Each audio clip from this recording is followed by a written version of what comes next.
Shalom, téléspectateurs de Lumière du Monde Télévision, c'est un grand plaisir pour nous de vous retrouver encore une fois de plus sur ce plateau de Sans Façon, un plateau de débat. Nous parlons des sujets qui vous intéressent, qui nous intéressent, qui intéressent le corps du Christ. Nous en parlons pour édifier les chrétiens donc, qui nous regardent à travers le monde entier. Ils sont nombreux donc, en Afrique subsaharienne. Bientôt, nous allons conquérir toute l'Europe pour encore faire parler la parole, faire entendre la parole de Dieu donc à tout le monde, au monde entier, cela est important. Le sujet qui nous rassemble sur ce plateau, nous allons le débattre avec des hommes de Dieu et une sœur présente et présent donc sur ce plateau. Le sujet concerne la dîme et les offrandes. C'est un sujet dont vous parlez, vous chuchotez des fois pour pas que vos pasteurs entendent la dîme. Est-ce qu'on doit payer encore? L'offrande, est-ce qu'on doit payer? Vous en parlez, mais nous on en parle à haute voix pour permettre à ces pasteurs qui sont sur ce plateau avec nous de nous donner leurs avis. Et nous prenons aussi vos avis via donc, notre page Facebook. Vous envoyez des avis que nous allons lire tout au long de cette émission, en première partie ou en deuxième partie, ça le fera. Je voudrais avec vous saluer les hommes de Dieu et la sœur qui sont présents sur ce plateau. Shalom, pasteur Boiseau. Shalom Eric, heureux d'être sur ce plateau pour éclairer aussi de ma pensée ou par l'Esprit du Seigneur. Tout à fait. Ce débat.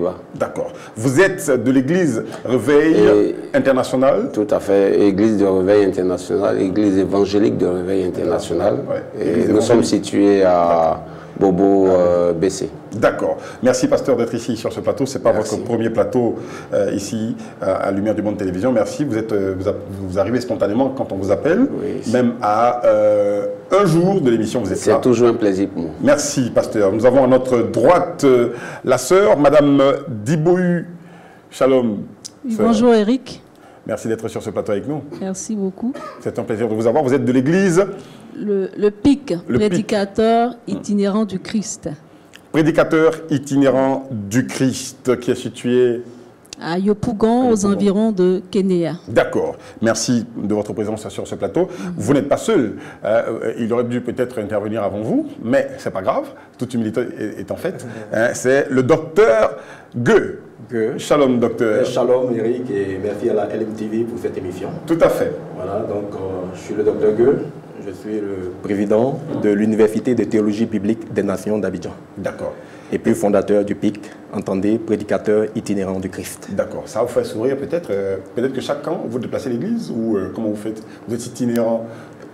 Nous voulons que chaque chrétien parte porter l'évangile jusqu'aux extrémités de la terre. D'accord. À commencer par Abidjan, la sous-région, les villes de l'intérieur jusqu'aux extrémités de la terre. Voilà qui est clair. Voilà qui est clair. Un habitué à ce plateau, c'est le pasteur Adebayo. Shalom, pasteur. Salut Eric. Ça fait plaisir de vous avoir sur ce plateau. Oui, je voudrais rendre grâce au Seigneur qui nous permet de retrouver les amis, les collègues et la sœur. De retrouver Eric. Salut à tous les téléspectateurs, au DG. Et salut la grâce de Dieu soit avec chacun de nous. D'accord. Salut surtout à votre assemblée, à votre église, l'église Assemblée de Dieu à Bobo, PK18, Temple du Dieu vivant. Oui, exact. Tout le monde va bien? Oui, par la grâce de Dieu. Donc, shalom les frères, les sœurs, merci. Et les pasteurs adjoints, merci donc de nous regarder. Et il y en a de même pour toutes vos églises. Merci de nous regarder. Le thème, la dîme et les offrandes. Nous allons faire de l'histoire. Repartir, je dirais, en arrière dans le Nouveau Testament, dans l'Ancien Testament en arrière. Je tape ma bouche. Pour faire de l'histoire avec la dîme. Qu'en est-il exactement pour définir selon l'Ancien Testament? Oui, la dîme, c'est la 10e partie de notre revenu. D'accord. Voilà, c'est tout ce que je peux en dire. La 10e partie de notre... La 10e partie. D'accord. C'est la dîme. Donc le mot dîme signifie la 10e partie. D'accord. D'un revenu, voilà. Et dans l'Ancien Testament, c'était comme nous pouvons le savoir, c'était déjà la dîme des menus et des gros bétails et des produits de la terre. D'accord. Menus, gros bétail, produits de la terre. Voilà. D'accord. Madame Dibohu. Oui. Donc la dîme, c'est le 10e partie. La 10e partie, pardon, des récoltes. Et la 10e partie du bétail. D'accord. Voilà. Mais... avec Abraham, on a vu que c'était la 10e partie du butin. D'accord. Voilà. Et donc, c'est cela la dîme, la 10e partie. Du butin ou du bétail voilà. et de la récolte. Voilà. D'accord. Alors, je crois que tout est dit. Donc, vous voyez bien qu'on dit à l'imparfait, donc la dîme était. Dans la loi, la dîme, c'est la 10e partie, comme elle a dit, des produits du sol, et puis du bétail, du gros bétail ou du menu bétail, de tout ce qui passe sous la houlette. Autrement dit, ce qu'on conduit avec le bâton. Autrement dit, les volailles, tout ça ne faisait pas partie de la dîme. Si tu es éleveur de dindons, de poulets, de tout, on ne prenait pas la dîme là-dessus. C'était seulement sur les produits des champs et le gros et le menu bétail. D'accord. Qu'on peut transformer en apport pécuniaire quand même. Non, on ne donnait jamais de l'argent. Jamais. Lorsque le lieu du temple était trop éloigné, on pouvait convertir la dîme en argent, aller dans le lieu où on devait le donner et reconvertir en des produits qu'on achète au marché. Ah, c'est toute on ne donnait jamais l'argent. Toute gymnastique qui se faisait. Donc, voilà. On a du bétail. Oui, parce qu'il y avait un seul temple. On se déplace loin. Oui. On le vend. On récupère l'argent. Il y avait un seul temple. D'accord. Supposons, par exemple, à Jérusalem, supposons à Abidjan. Celui qui vient de Korogo ne peut pas prendre le bétail, tout ça, l'avenir, il n'y a pas de gros camion comme aujourd'hui. D'accord. Donc, il vend. Il prend l'argent, il vient à Abidjan, à Jérusalem, et reconvertit ça en achetant tout ce qu'il veut, y compris les liqueurs, les vins. Donc, la dîme permettait aux gens d'être des grands consommateurs de vin et de liqueurs. D'accord. Pasteur Adebayo. Bien, la dîme, comme ils l'ont si bien dit, c'est la 10e partie du revenu agricole ou du bétail ou du butin, de tout ce que nous pouvons acquérir. Sauf que dans l'Ancien Testament, on ne parle pas de dîmes financières ou de l'argent, parce qu'on pourrait dire que les gens n'étaient pas salariés, etc. Mais ce qu'on possédait, il fallait prélever la dîme pour l'apporter à la maison de Dieu, pour les activités du temple de Dieu. D'accord. Apporter à la maison de Dieu, apporter à Dieu pour les activités du temple de l'Éternel. Cela m'emmène à poser la question donc à tout le monde, de savoir donc l'utilité. Pasteur Adebayo donc a déjà ouvert une brèche, mais je vous repose quand même la question. Alors, à quoi servait tout cela? À quoi servait ce qu'on apportait? La dîme, vous avez dit, la volaille n'était pas donc prise en compte. Donc, le 10e de la récolte, le 10e donc de l'élevage. À quoi cela servait à l'Église?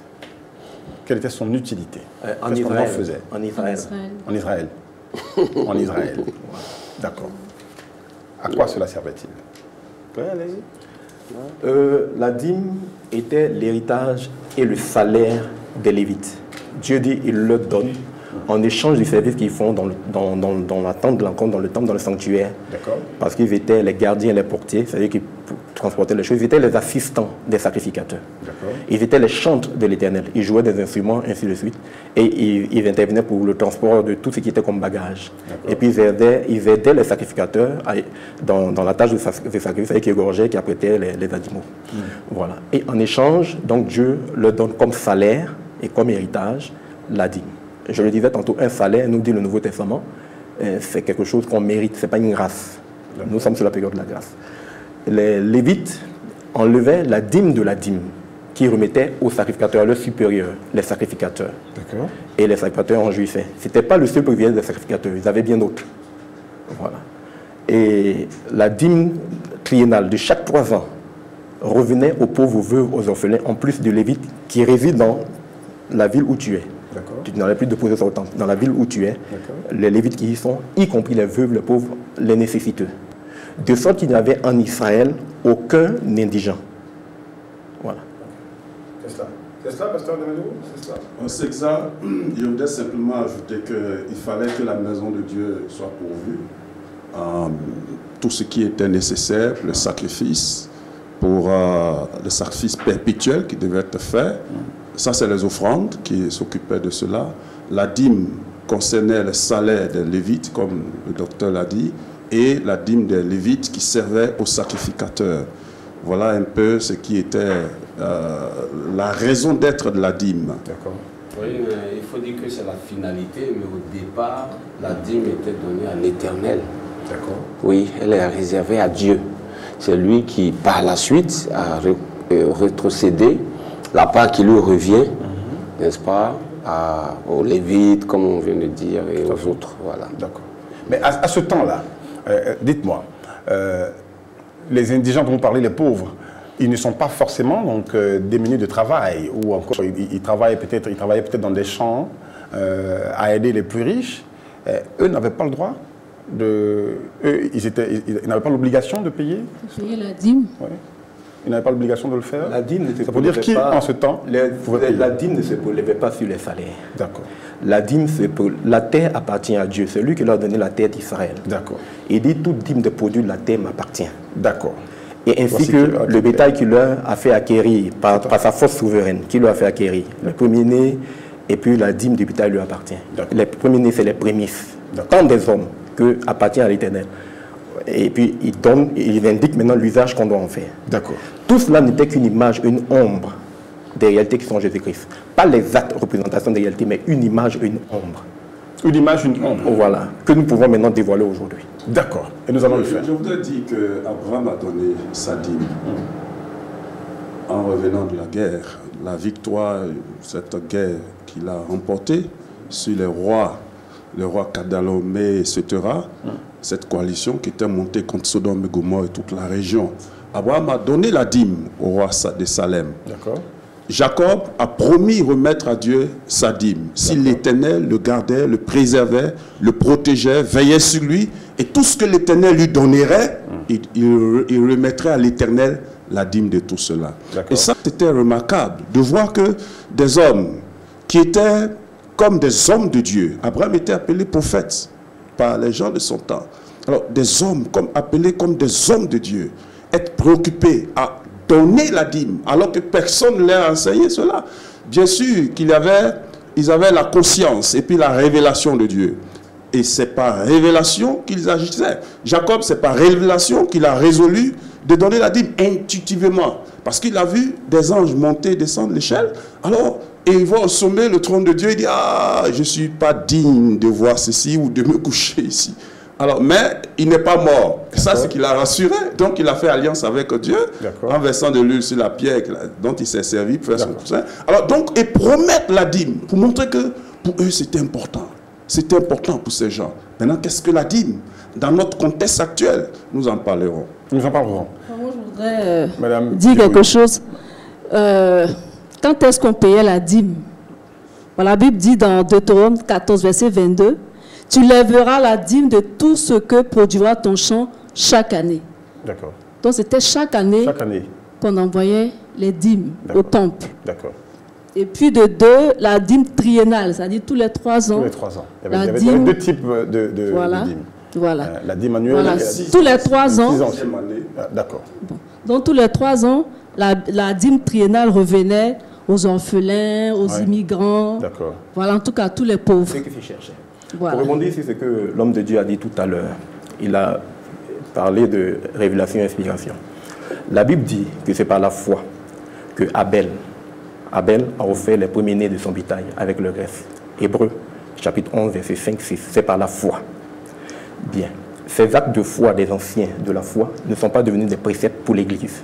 C'est devenu des préceptes pour Israël, mais pas pour l'Église. Aujourd'hui, on n'impose pas aux chrétiens de donner les premiers-nés de quoi que ce soit, de pratiquer encore les prémices, parce que Abel l'a fait avant que Moïse ne vienne. Nous avons dit tantôt que Moïse ne fut pas le premier personnage biblique à qui Dieu révéla ses lois, donna ses lois. À Moïse, il a dit de mettre par écrit pour tout le peuple d'Israël. Mais Dieu dit d'Abraham, dans Genèse, chapitre 26, verset 5, Abraham a observé mes lois, mes commandements, mes prescriptions, mes ordres. Autrement dit, Moïse ne fut pas le premier personnage biblique à qui Dieu révéla ses lois. Deuxièmement, Abraham est un personnage de l'Ancienne Alliance, de l'Ancien Testament. Genèse fait partie de la Torah, c'est l'Ancien Testament. Moïse, à travers les rapports qu'il nous fait, nous dit ceci simplement, en un mot, que la plupart des pratiques qui vont se retrouver dans la loi que Dieu va lui décrire, la plupart de ces pratiques étaient observées avant lui. Donc, les prémices avec Abel, les holocaustes avec Noé, les sacrifices d'animaux. Je crois bien que vous avez le droit d'intervenir. Les sacrifices d'animaux. Abraham a fait des sacrifices d'animaux. D'accord. Il a offert des sacrifices d'animaux. D'accord. Et on ne demande pas aux chrétiens de le faire parce qu'Abraham l'a fait. Tout cela n'était qu'une image, une ombre des réalités qui sont en Jésus-Christ. Pour en venir donc au sujet qui nous intéresse, la dîme. La Bible nous explique dans Hébreux que c'était une image, une ombre des réalités qui sont en Jésus-Christ. Et qu'est-ce que cet acte symbolise, signifie en Jésus-Christ? Hébreux nous l'explique. Et on peut en revenir. Si vous voulez, je l'aborde. D'accord. On va y revenir. Alors, ce que je veux dire, le faire déjà. Dans l'Ancien Testament, Abraham donna la dîme à Melchisédek. Le Nouveau Testament dit non, que ce n'est pas Abraham qui a payé la dîme. Il agissait pour le compte de quelqu'un qu'il représentait, qu'il préfigurait. C'est ce que nous pouvons aborder. Voilà. Donc, quand on dit qu'Abraham a payé la dîme, je dis non. Abraham n'a Là, on parlait d'une contradiction de la Bible. Hein? Non. Abraham, dans l'Ancien Testament, laisse-moi m'expliquer. Dans l'Ancien Testament, on dit Abraham a donné à Melchisédek la dîme du butin. D'accord. Il n'a pas donné la dîme de ses revenus, il a donné la dîme du butin.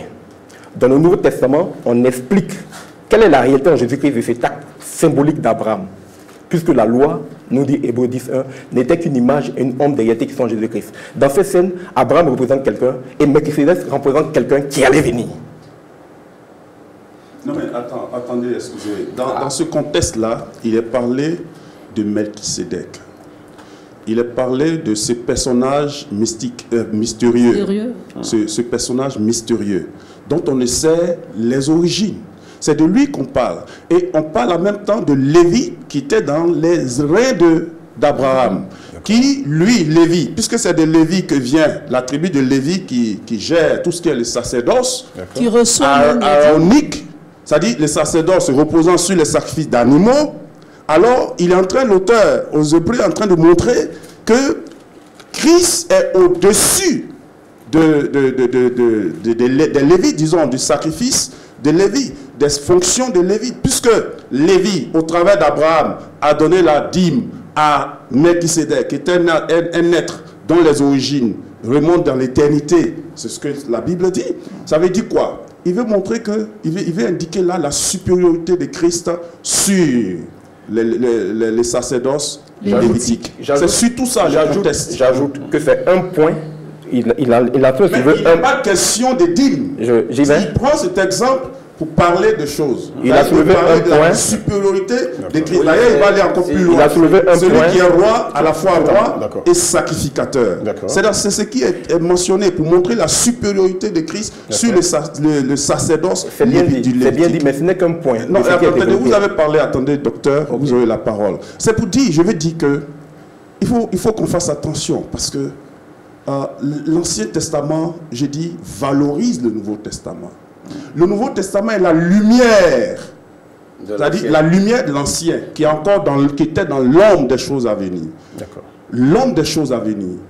Vous comprenez? L'Arche de l'Alliance, par exemple, c'était l'ombre des choses à venir. Mais pourtant, c'est du bois recouvert d'or avec des chérubins au-dessus, mais qui avait de l'importance au temps de l'Ancienne Alliance. Est-ce que vous avez une arche? Je voudrais dire... Est-ce que vous avez une arche d'alliance dans votre église? Non, mais c'est Christ qui est mon alliance.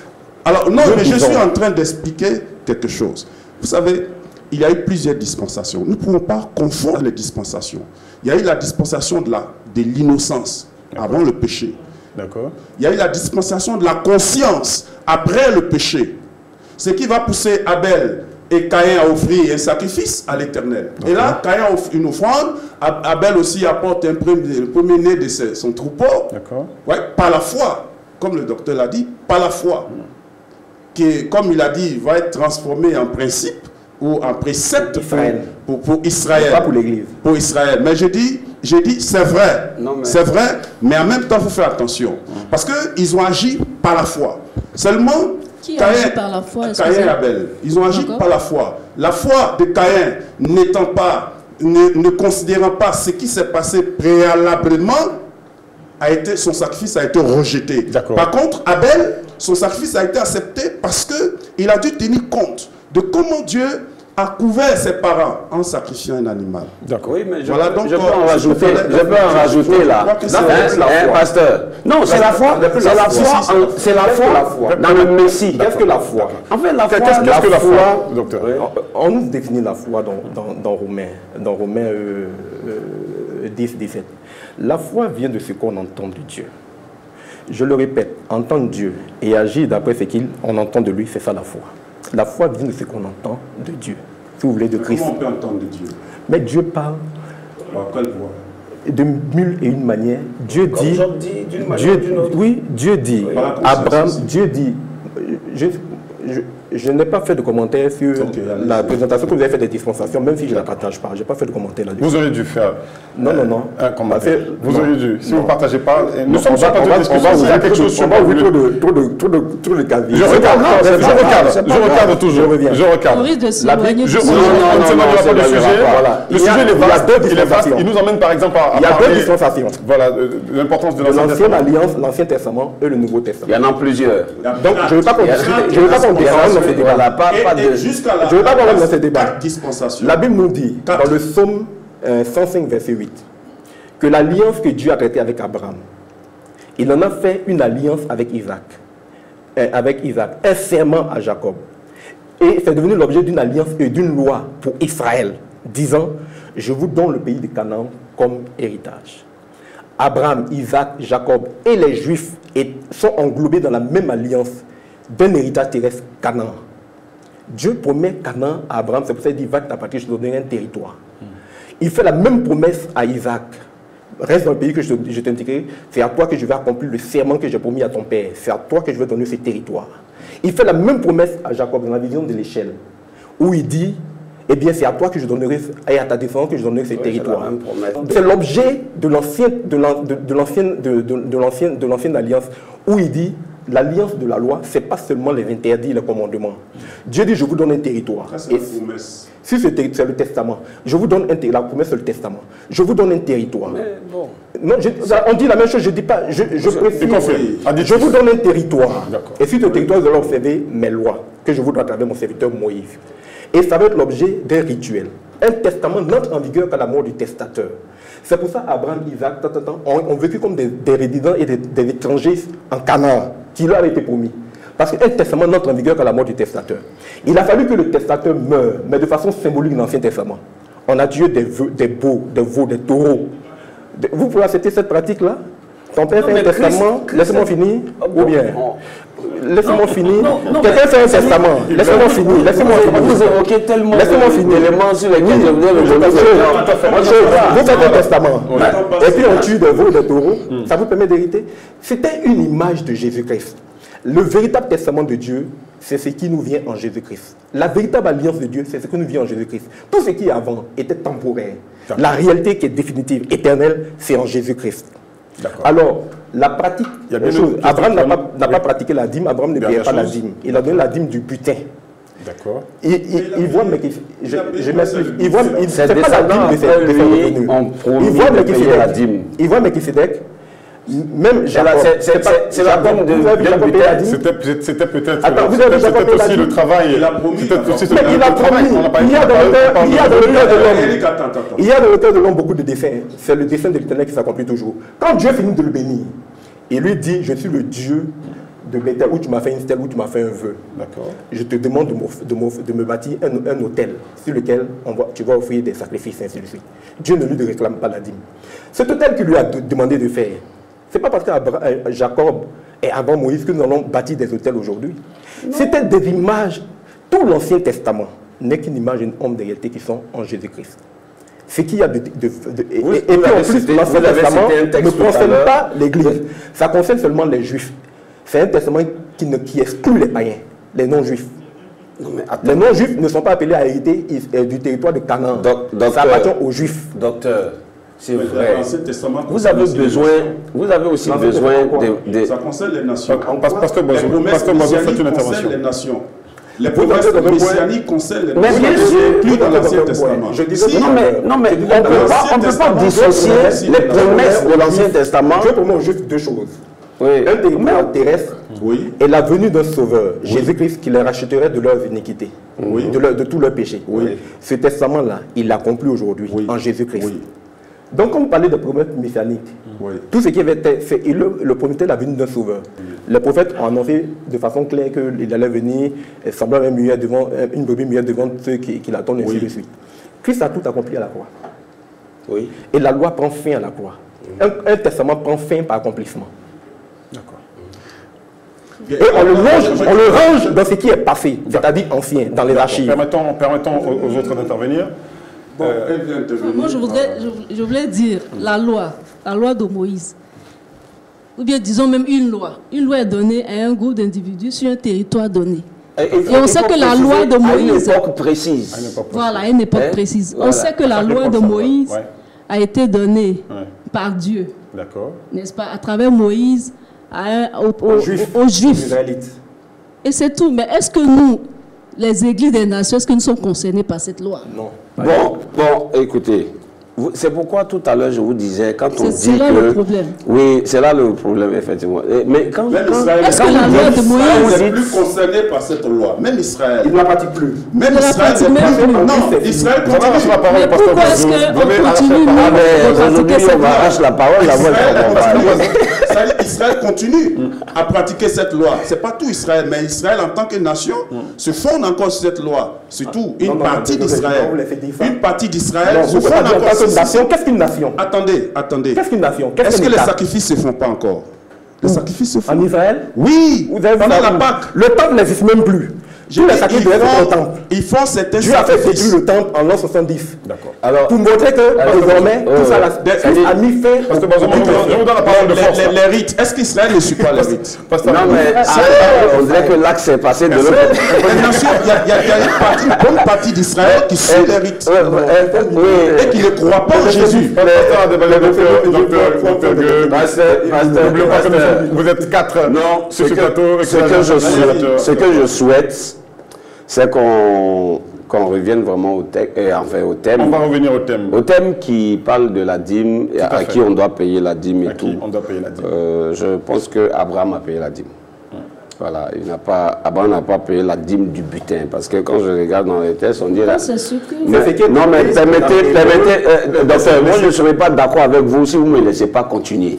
Moi, vous avez fait votre projet, vous avez développé votre idée. Laissez-moi dire ce que je veux dire. Non. On ne dira pas les choses. On ne dira pas la différence entre deux verbes. Voilà. Donner et payer. Oui, je relis. On considérait combien les grands, c'est où est-ce que vous lisez? Dites-nous. Hébreux, chapitre 7, verset 6, verset 4. On considérait combien les grands, celui à qui Abraham lui-même, le patriarche, donna la dîme du butin. C'est clair. Ah oui, c'est dans votre butin. postulat qui dit que l'Ancien Testament est passé et que c'est le Nouveau. C'est pourquoi on prend le texte ici. Mais ça a une origine, ce texte-là. Et c'est à l'origine. Non, attends, laisse-moi parler. Oui, qu'est-ce que j'ai dit? Vous avez dit tout à l'heure qu'Abraham n'a pas donné la dîme du butin. C'est pour ça que nous avons réagi. Le verset, il est clair. Que la dîme du butin, il a donné. Oui, mais moi, je lis aussi dans la Bible. Je lis dans la Bible et je vois qu'Abraham a donné la dîme de tout. Oui, mais et puis son fils, après lui, un de ses descendants vient, même si on lui a demandé de faire une stèle et tout ça, il a promis lui-même, Seigneur, si tu me bénis et tout ça, je te donne la dîme de tout. Mais en fait, je veux dire quoi? La dîme, quand elle est enseignée par le Seigneur, il a un but qu'il vise. Parce que si on ne reste pas dans la pensée du législateur, parce que le véritable législateur, quoi qu'on dise, c'est pas Moïse, hein, c'est Dieu. Voilà. Mais il y a un esprit à sa loi. Et qu'est-ce qu'il veut quand on institue la dîme, ou bien en parlant même de la dîme, ou bien même des offrandes dont on parle? Il veut quoi?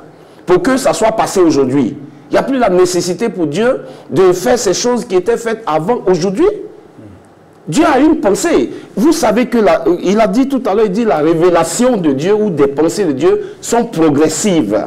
Dieu lui-même ne change pas, mais c'est c'est un peu qu'il définit ces choses. Et c'est important. Alors quand vous enlevez l'Ancien Testament et que c'est l'ombre, dans le sens que ce n'est pas quelque chose de consistant, mais déjà même on est en train de biaiser la compréhension. Non, c'est moi qui dis ça, je mets ça en griffe. Je dis quand on dit l'ombre, et puis on dit même par la suite que c'est passé, alors que le Seigneur Jésus lui-même vient. Mais on parle de la loi de l'esprit quand on parle de la grâce. C'est une loi aussi, mais cette loi est de l'esprit. C'est-à-dire la pensée profonde des textes. Une loi nouvelle. Et il y a eu la loi qui est venue expliquer, il y a eu la loi de clarifier. Il y a la loi c'est qu'on devrait pratiquer. Il y a eu la loi de Moïse, ça concernait les Juifs.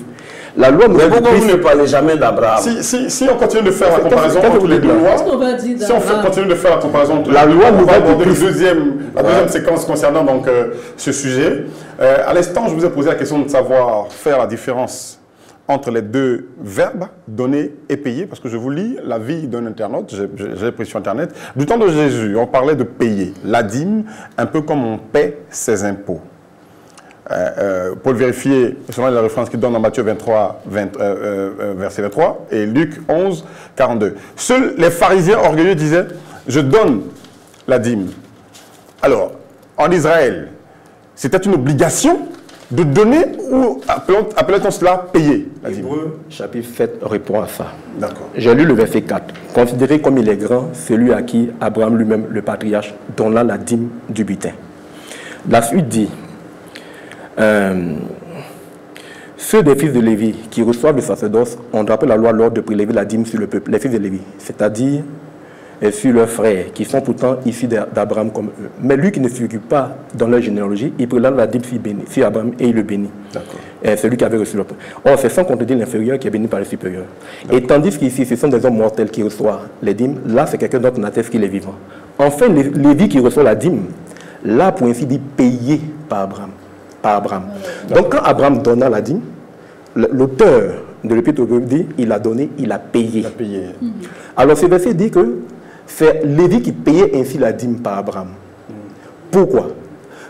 La loi de Dieu qui existait bien avant Moïse. Moïse est venu avec la loi écrite. Il l'a mis par écrit. Mais la plupart des préceptes de Moïse étaient déjà obsédés et pratiqués avant lui. La dîme, les sacrifices d'animaux, les holocaustes étaient pratiqués depuis le jardin d'Éden. Donc, il dit que c'est Lévi qui doit prendre la dîme. Mais qui ne figure pas dans leur généalogie, il prend la dîme. Ou bien c'est une entorse à la loi, ou bien il y a quelque chose qu'il faut comprendre. La loi dit que c'est le Lévi qui doit prendre. Mais qui n'est pas dans leur généalogie. C'est-à-dire s'il était ancêtre, il pouvait prendre. Or, l'ancêtre de Lévi, c'est bien Abraham. C'est pour ça qu'Abraham ne payait pas la dîme. Il n'a pas donné la dîme sur butin. Il avait droit à la dîme en tant qu'ancêtre de Lévi. Il voit quelqu'un de supérieur. Laissez-moi finir. Il voit quelqu'un de supérieur à lui et donc à Lévi. Et lui remet la dîme. Pour dire que lorsque le sacerdoce s'est changé, il y a un changement de loi. La loi prend fin. Le jour où le véritable Melchisédek est Jésus-Christ. Parce que Melchisédek, on nous dit, il est rendu semblable au Fils de Dieu, à Jésus-Christ, qui lui n'a ni commencement de jour ni fin de vie. Ceux qui croient que Jésus-Christ a commencé à exister depuis qu'il est sorti de Marie n'ont rien compris. Il existe de toute éternité. Donc ce Melchisédek-là, qui n'a ni commencement de jour ni fin de vie, le véritable est venu, non pas avec du pain et du vin, qui était symbolique, comme ça fait dans l'image symbolique avec Abraham. Il vient avec le vrai pain et le vrai vin, que son sang, son corps et son sang, objet de l'alliance nouvelle du Testament nouveau. Et il conclut en disant que lorsque le sacerdoce s'est changé, il y a un parce que si le sacerdoce lévitique, je pense que les téléspectateurs me comprennent, si le sacerdoce lévitique, il faut déjà que ceux qui sont sur le plateau vous comprennent pour pouvoir vous répondre. On a du mal à vous suivre. Bon, terminez. Précisez votre pensée. Si le sacerdoce lévitique était parfait, pourquoi Jésus-Christ vient? Nous ne sommes pas contre. Quand Jésus-Christ vient selon l'ordre, non plus d'Aaron, mais de Melchisédek, ça indique bien un changement de sacerdoce. Tout à fait. Et donc un changement de loi. Oui. Il y a donc suppression d'une ordonnance ancienne, car la loi n'a rien amené à la perfection. Tout à fait. Et introduction d'une meilleure espérance, l'espérance de l'évangile, qui nous parle d'un héritage éternel pour toutes les nations. Alors, dit non. Celui qui a inspiré l'ancien qui a été pour conclure, d'accord. Si nous devons pratiquer la dîme parce qu'Abraham l'a fait, Abraham a aussi fait des sacrifices d'animaux. Il y a eu aussi, avant même Abraham, il y a eu les sacrifices des premiers-nés, du bétail, et ainsi de suite. Il y a eu les holocaustes. Nous ne le faisons plus. Parce que toutes ces pratiques qui remontent même bien avant Abraham, ça ne nous concerne pas. C'est pour ça que tout est englobé dans le vocable Ancien Testament. Un testament n'entre en vigueur qu'à la mort du testateur. L'Ancien Testament est entré en vigueur à la mort de qui? Des veaux et des taureaux. Pour dire que ce n'était qu'une image. Quand le véritable testament va entrer en vigueur, Dieu lui-même allait venir et allait mourir. Mais s'il vous plaît, docteur Gay, moi je voudrais dire une chose. Le Nouveau Testament puise sa source où? Dans l'Ancien Testament. Tout le fondement. D'ailleurs même, quand vous voyez la chronologie même de la Bible, c'est vrai, les livres ne sont pas de manière chronologique, mais vous voyez les développements des événements. Les 5 premiers livres sont le fondement même de tout ce qui suit. C'est-à-dire le Pentateuque, les 5 premiers livres, la Genèse, Exode, Lévitique, Nombre et Deutéronome, constituent le fondement de tout ce qui suit, toute prophétie, toute révélation doit être fondée sur les 5 premiers livres. D'ailleurs, quand vous lisez, c'est merveilleux de lire toute la Bible. Quand vous lisez, vous vous rendez compte que le fondement de tout ça, c'est le Pentateuque. Même dans le Nouveau Testament, les citations que le Seigneur fait, tu aimeras le Seigneur ton Dieu, ça se trouve dans le Deutéronome, qui est une répétition de la loi. Alors, ce que je voulais dire, c'est que qu'on parle de l'ancienne alliance et la nouvelle alliance, c'est les sacrifices et les moyens pour être agréable à Dieu. Comment parvenir à la justice? Comment parvenir à être agréable à Dieu? C'est ça qui a changé.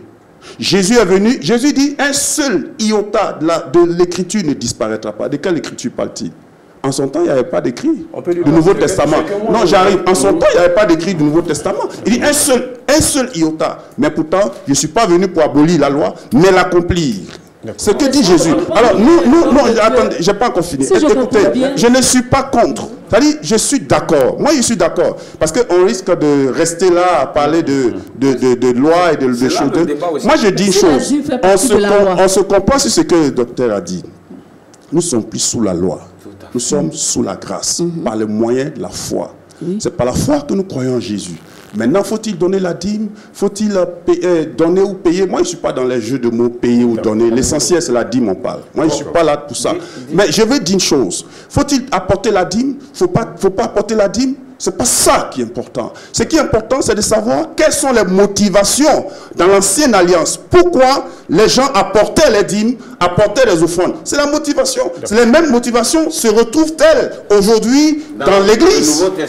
Est-ce qu'aujourd'hui on a besoin de servir le Seigneur? Est-ce que l'Église du Seigneur fonctionne comme le royaume des cieux? Oui ou non? On parle de dîmes, de tout ça. Ce n'est pas ça qui est important. Moi, je pense qu'il faudrait qu'on essaie de clarifier les choses. D'accord. Moi, je voulais demander au pasteur.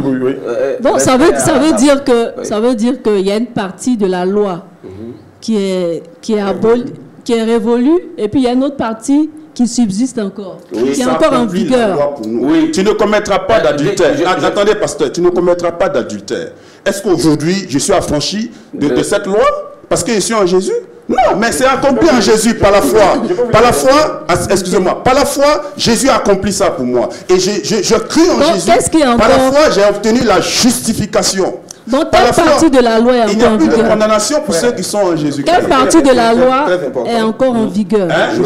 Aucune partie de la loi n'est en vigueur. Écoutez bien, aucune partie de la loi n'est en vigueur. Un instant, j'aimerais bien que tout le monde vous écoute sur ce que vous allez dire. L'apôtre Paul dit. Il dit quoi?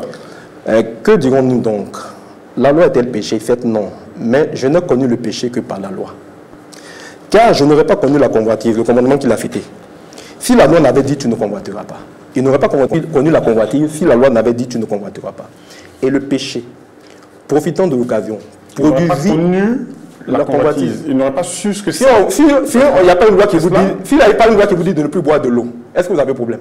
Je ne saurais pas que boire de l'eau est mauvais. Voilà. Donc il n'y a pas de loi, il n'y a pas de péché. C'est ce qu'il veut dire. Oui, non, mais c'est pourquoi je dis toujours qu'on veut le contexte, qu'on ne dise pas les choses. On est dans le contexte. Moi, je forme des gens en théologie. Oui, mais quoi? Donc, nous étudions le contexte.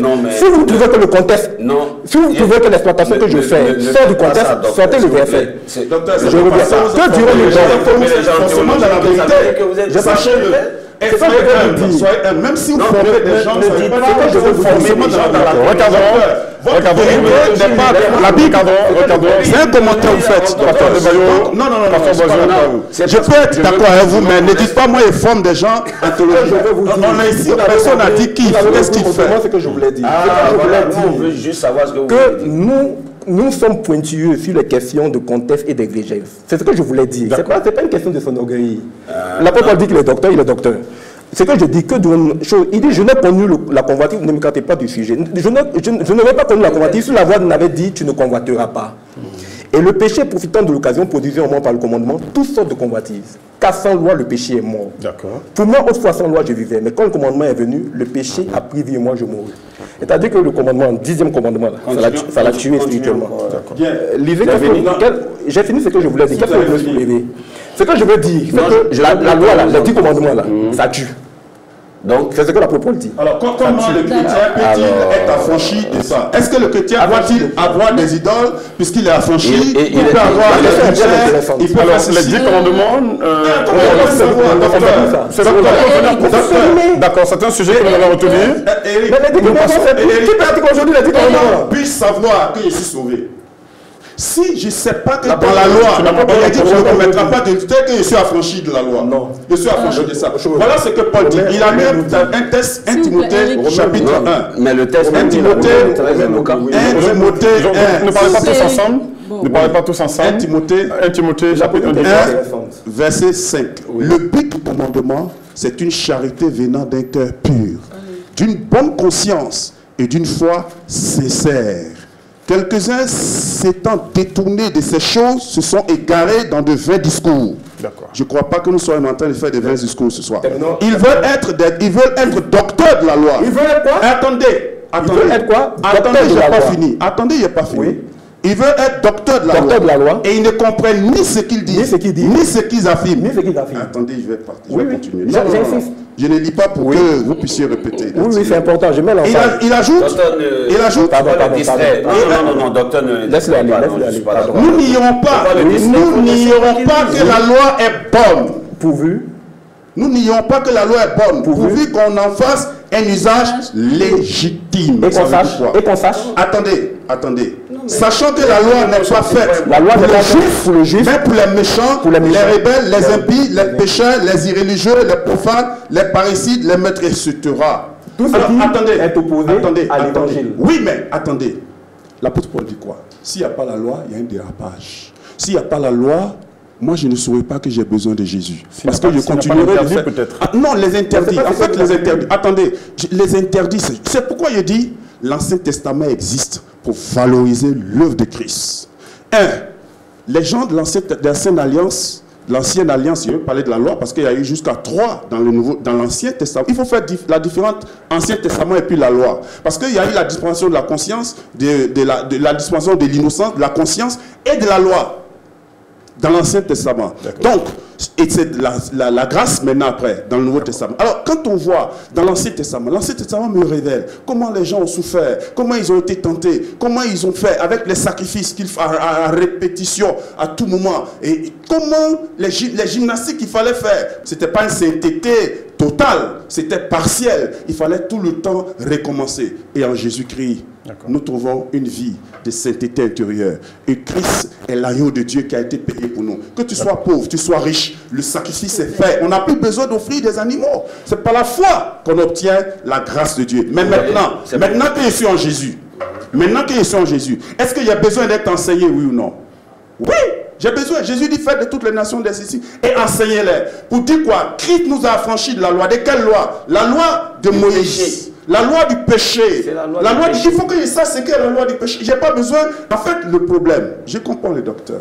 Ce qu'il a lu là, le texte qu'il a lu, c'est pour dire, Paul, lui, il était un grand pharisien.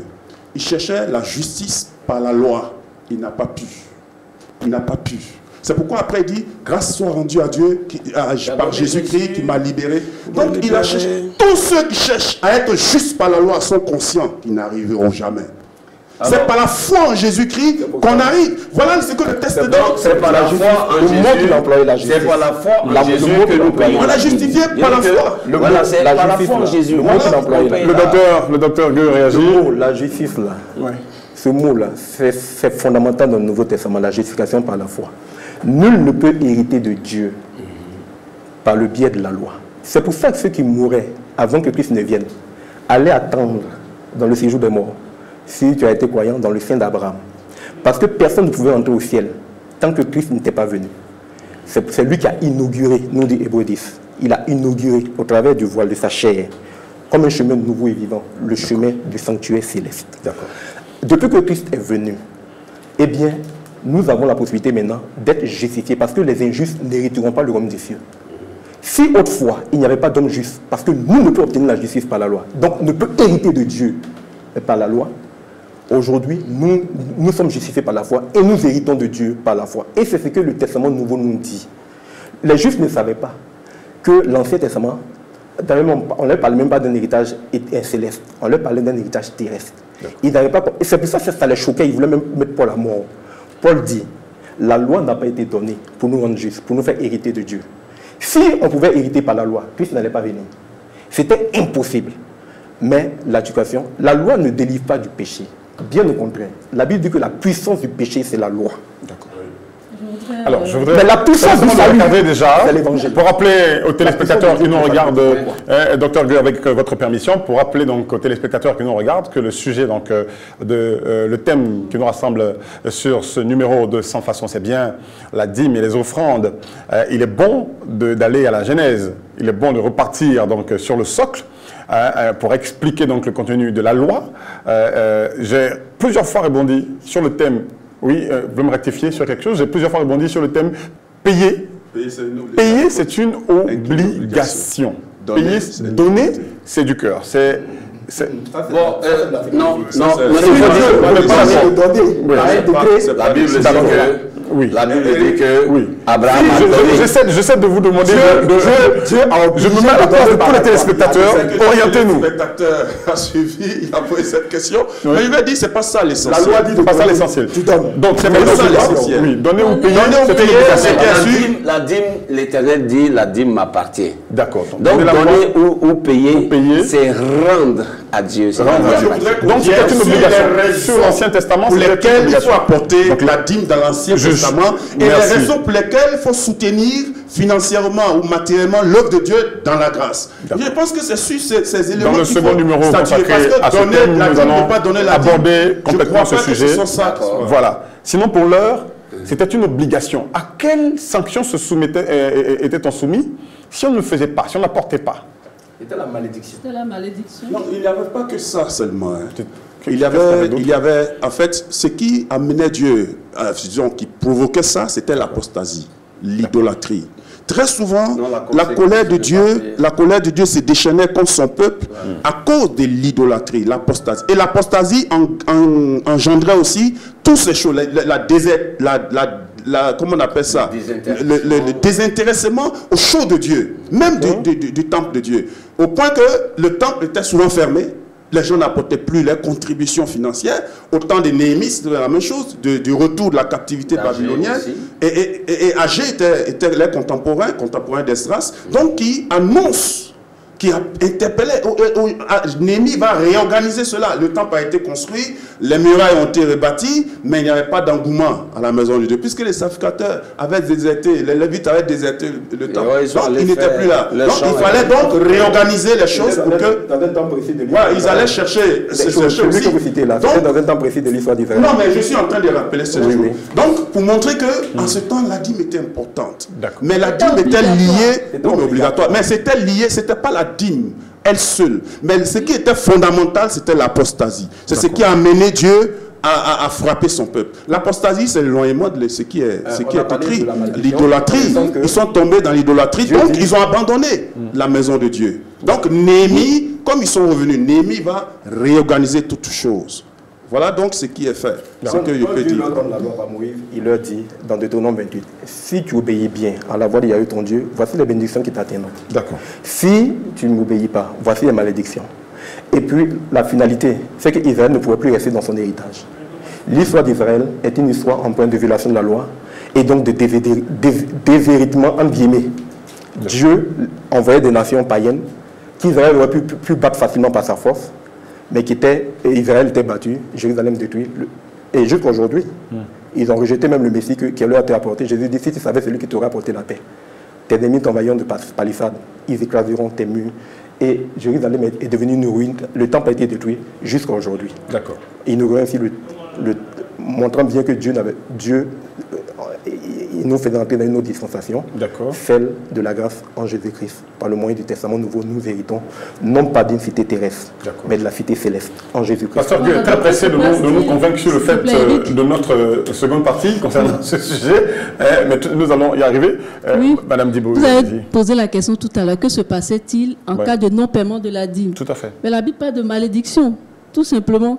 Malédiction, tout comme quand tu n'obéis pas aux autres commandements, tu es soumis à la malédiction, c'est tout. D'accord. Voilà. D'accord. La malédiction, cette malédiction dont vous parlez, elle ne concerne pas pour venir au Nouveau Testament et faire une transition pour vous annoncer que la seconde partie de l'émission, à la loi du donner et du recevoir.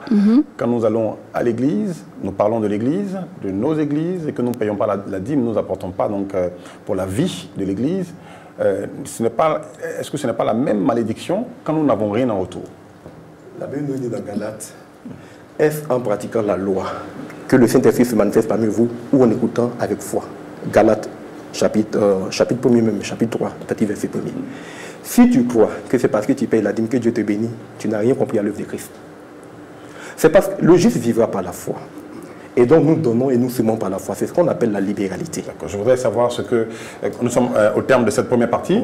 Il n'y a aucune malédiction, aucune condamnation pour ceux qui sont en Jésus-Christ. On regarde la loi, ce n'est pas possible. Avant de conclure. Comment? Je voudrais savoir ce que vous pensez de cela. Je voudrais dire que oui, la dîme, c'est la loi. D'accord. Ils sont plus sous la loi. Mais ça dépend de l'Église qui peut aider ces chrétiens à organiser son Église, soit donner 10%, mais pas 9%. Parce que Jésus dit à ses disciples, si votre justice ne suit pas celle des scribes et des pharisiens, vous n'entrez pas dans le royaume des cieux. Ce n'est pas par rapport à ce qu'ils donnent, mais par l'éthique. D'accord. La vie même. C'est-à-dire, les pharisiens, c'est l'apparence. Et ils donnent pour être bien vus, etc. Mais il a dit, si votre justice ne suit pas celle des scribes et des pharisiens, vous n'entrez pas dans le royaume des cieux. Imaginez-vous. Le scribe lui donne, il se donne toutes ses dîmes. Les dîmes de tout ce qui est revenu agricole, bétail, il donne tout ça. Il donne tout. Non mais attendez, je vais finir. Donc il donne tout. Mais le problème, c'est qu'au plan moral, il est totalement à l'écart. Et puis, il ne donne pas d'un cœur sincère. C'est pourquoi Jésus, dans le temple, il apprécie ce que la femme a apporté comme offrande, la plus petite pièce. Alors qu'il y en a qui étaient bien vêtus, qui donnaient plus que ça. Vous voyez? Donc, à ce niveau-là, il y a quelque chose à voir. Il y a quelque chose à voir. Ce qu'il y a à voir, c'est que la dîme dans la grâce n'est pas obligatoire. Par contre, il faut toujours soutenir l'œuvre de Dieu de manière à dépasser, à être supérieur même à ceux qui sont sous la loi. Parce que Jésus, dans Matthieu 5, il dira, il est écrit, tu ne tueras pas, mais moi je vous dis, celui qui dit raka à son frère ou à son prochain a déjà tué.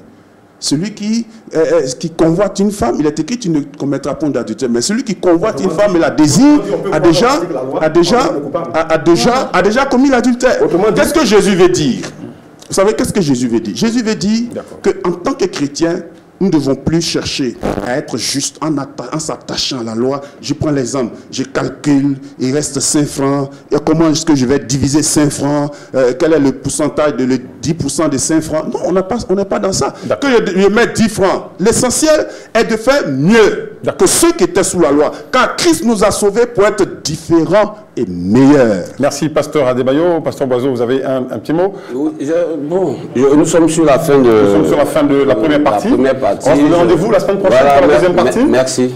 Pour plonger de plein pied sur la question qui concerne donner ou ne pas donner la dîme aujourd'hui, en notre temps. La dîme est-elle importante? La dîme est-elle obligatoire? Nous avons longtemps parlé de l'Ancien Testament, de la loi de l'Ancien Testament. Nous allons aborder de plein pied la semaine prochaine la partie concernant la bienséance de la loi concernant la dîme. Doit-on toujours, de nos jours, dans nos églises, payer la dîme, payer les offrandes? Nous allons en parler la semaine prochaine sur ce même plateau avec les mêmes invités. Shalom.